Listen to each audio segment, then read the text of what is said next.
ঐন্দ্রিলা। আজকে আপনারা দেখছেন ঐন্দ্রিলাস কিচেনে মাটির উনুনে রান্না হচ্ছে। দেখতে থাকুন, সঙ্গে থাকুন, সাথে থাকুন, আর আমাকে কমেন্ট করে জানাবেন আপনাদের আমার ভিডিওগুলো কেমন লাগছে। কড়াইটা প্রথমে মাটি দিয়ে এরকম লেপে শুকিয়ে নিয়েছি, তারপর এটাকে ওই কাঠের উনুনে বসাবো। চলুন বসাই। দিয়ে দিলাম সর্ষের তেল, বেশি তেল দেব না। তেল গরম হয়ে গেলে দিয়ে দেব চিনি আর গোটা গরম মশলা।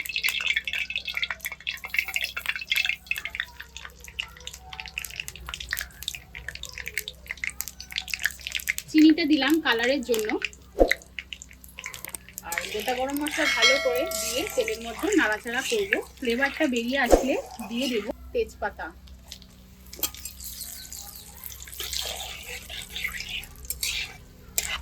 তেলের মধ্যে দিয়ে এগুলো ভালো করে গন্ধ বেরিয়ে আসলে, একটু ভাজা ভাজা গন্ধ বেরোবে তেলের মধ্যে দিলেই, তারপর দিয়ে দেব কেটে রাখা পেঁয়াজ।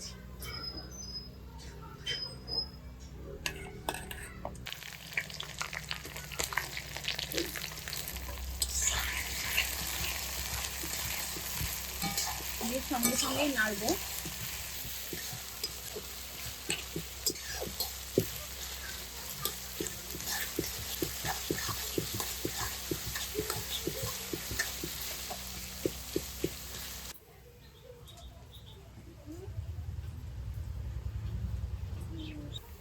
দিয়ে দিলাম নুন।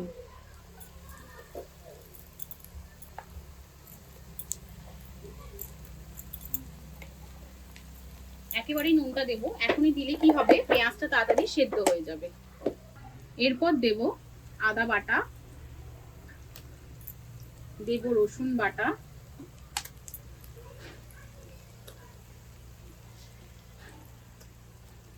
আর দেব কাঁচা লঙ্কা বাটা।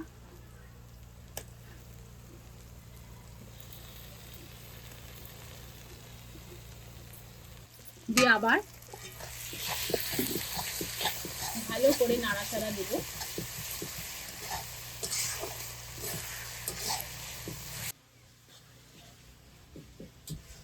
দিয়ে দিলাম একটা টমেটো। যেহেতু কাঠের উনুন, এটা ভালো করে আর আমি কাটলাম না, এখানে এটা সেদ্ধ হয়ে যাবে। এরপর একে একে আমার যে গুঁড়ো মশলাগুলো আছে সেগুলো দিয়ে দেব। দিয়ে দিলাম বেশ কিছুটা জিরে গুঁড়ো,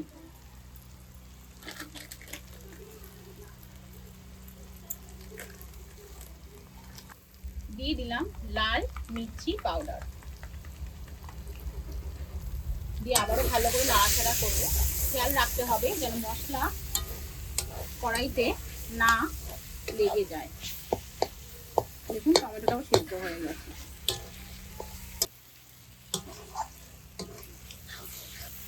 মশলা একদম কষে গেছে, এরপর দিয়ে দেবো মাংসগুলো। পট দিয়ে দিলাম। মশলা আমার ভালো করে কষানো হয়ে গেছে। দিয়ে আবার ওই মশলার সাথে মাংসটাকে ভালো করে কষাবো।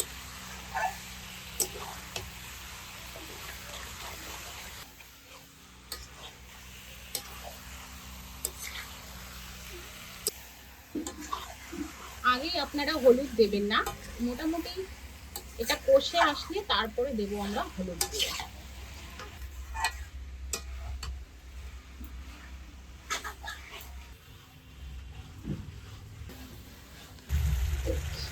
এবারে দেব হলুদ গুঁড়ো।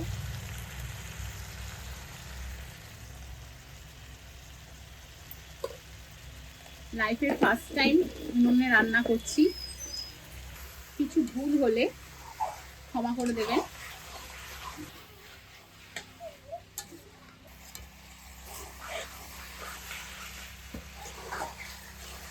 কাঠের রান্না মাংস খেতে কিন্তু দারুণ লাগে। এখন তো সবাই গ্যাসেই রান্না করে, কাঠে আর সেরকম ভাবে রান্না না হয়ই না বললে চলে, সময় নেই।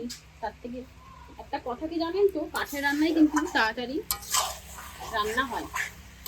গ্যাসে কিন্তু টেস্টটাও ভালো হয় আর রান্নাটাও তাড়াতাড়ি হয়।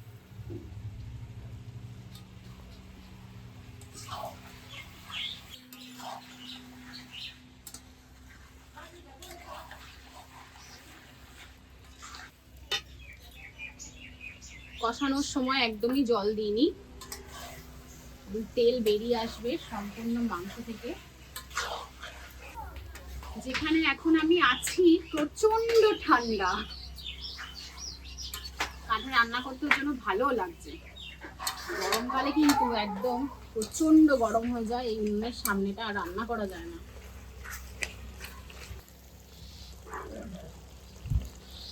দেখুন তেল ছেড়ে বেরিয়ে আসছে, আর একটু কাঠটা বেশি করে দেবো, আগুনটা ভালো ধরবে।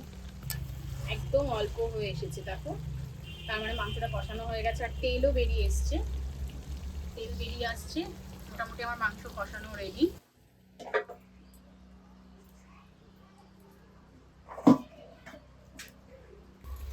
এটাতে এবারে আমি গরম জল দেব, যেহেতু আমরা একটু ঝোল আর সেমি গ্রেভি রাখবো। আর যদি কষানো খেতে হয় তাহলে কিন্তু আমাদের মাংস রেডি।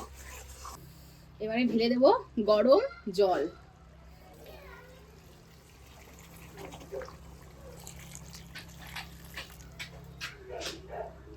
দিয়ে ভালো করে নাড়াচাড়া দিয়ে দেবো। এবারে বন্ধুরা একটু আঁচ মিডিয়ামে রেখে দিয়ে দেব একটা ঢাকনা। চলুন এবারে খুলে দেখা যাক কেমন হয়েছে।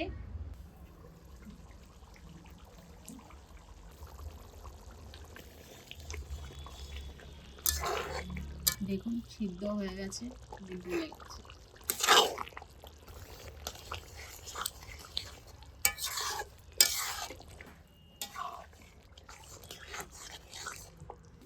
প্রথমে তো গোটা গরম মশলা দিয়েইছিলাম, তেল বেরিয়ে এসছে দারুণ, দেখেই মনে হচ্ছে সেই হয়েছে। সামান্য দিয়ে দিলাম গুঁড়ো গরম মশলা।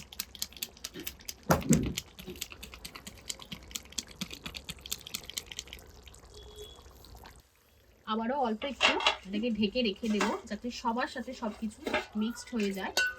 তাতে কি হবে, সব তো ভালো সেদ্ধ হবে আর মাংসের মধ্যে সব মশলাগুলো ঢুকেও যাবে।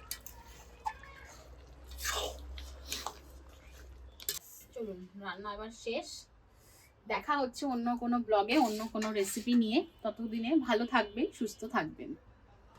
ঢেলে ফেলি মাংসটা, দেখেই মনে হচ্ছে দারুণ হয়েছে। শীতকাল ছাড়া খাওয়াও যায় না, এত গা গরম হয়ে যায় একদম। ওফ।